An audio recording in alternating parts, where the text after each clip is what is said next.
Hello les amis acteurs de votre vie.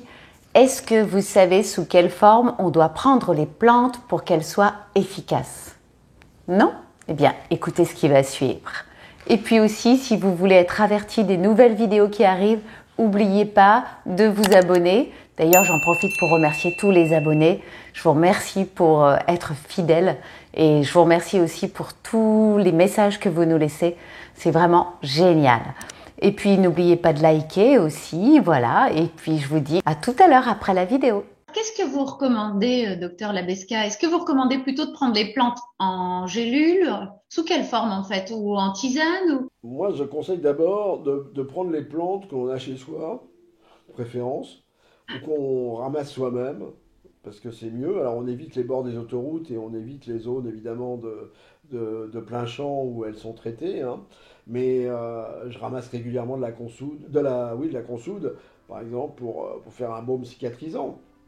Bon, et c'est très amusant d'aller avec des enfants ou des petits-enfants faire herboriser. C'est vrai.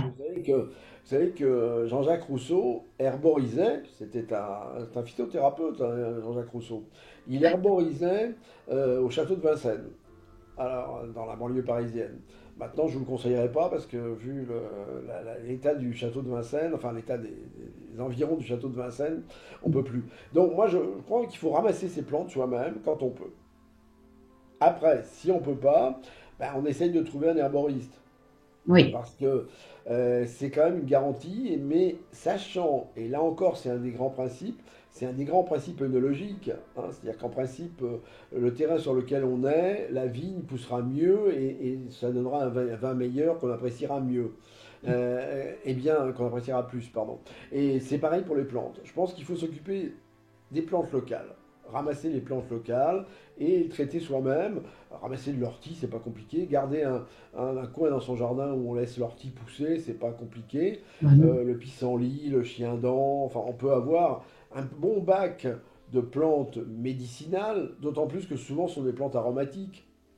C'est-à-dire qu'on a le romarin, on a le thym, on a l'érésymum, tout ça, c'est des plantes aromatiques dont on se sert.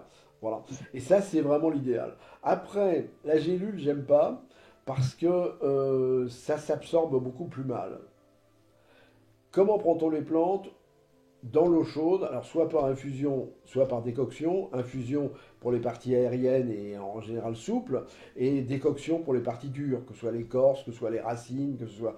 Voilà, à ce moment-là, on fait une décoction. Décoction, c'est-à-dire qu'on laisse bouillir 10 minutes dans l'eau.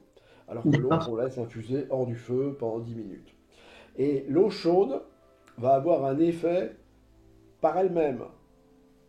Vous savez que il est très bon de démarrer le matin, c'est quand je parle de citron chaud, citron chaud tiède, pardon, surtout pas sucré, du citron chaud le matin, bah c'est une bonne façon aussi mais c'est aussi une bonne façon de terminer le repas avec un verre d'eau chaude. Oui, moi je le fais tout le temps. Voilà, c'est utilisé en Ayurveda très régulièrement. Et contrairement à malheureusement aux glaces italiennes, il ne faut pas terminer le repas avec une glace italienne. On la prendra à 16 heures si on veut, mais on ne la prend pas à la fin du repas. Parce Oui. que l'eau chaude va déjà provoquer un drainage et permettre déjà de lancer la digestion. Donc voilà, la meilleure façon de prendre des plantes, c'est infusion, décoction. D'accord. Après, quand on peut vraiment pas, parce que ce sont des plantes exotiques, quelquefois, à ce moment-là, on les prend en gélule, oui, en gélule, ou en extrait fluide. Il y a des Mhm. extraits fluides. Et puis maintenant, vous avez aussi les huiles essentielles.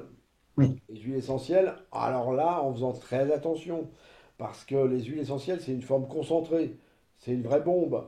Mhm. Donc il faut être sûr de la provenance. Là encore, vous voyez vraiment un petit producteur local qui fait Mhm. lui-même sa distillation et qui D'accord. aura ses huiles essentielles. Parce qu'autrement, vous risquez, en faisant venir des huiles essentielles de je sais pas où, vous retrouver avec des vraies bombes, mais toxiques. Eh oui. Et ça, c'est pas bon.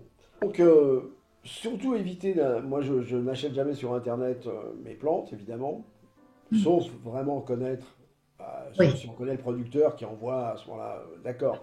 Mais non, non, parce que bah, ça voyage mal une plante, ça conserve Oui. mal.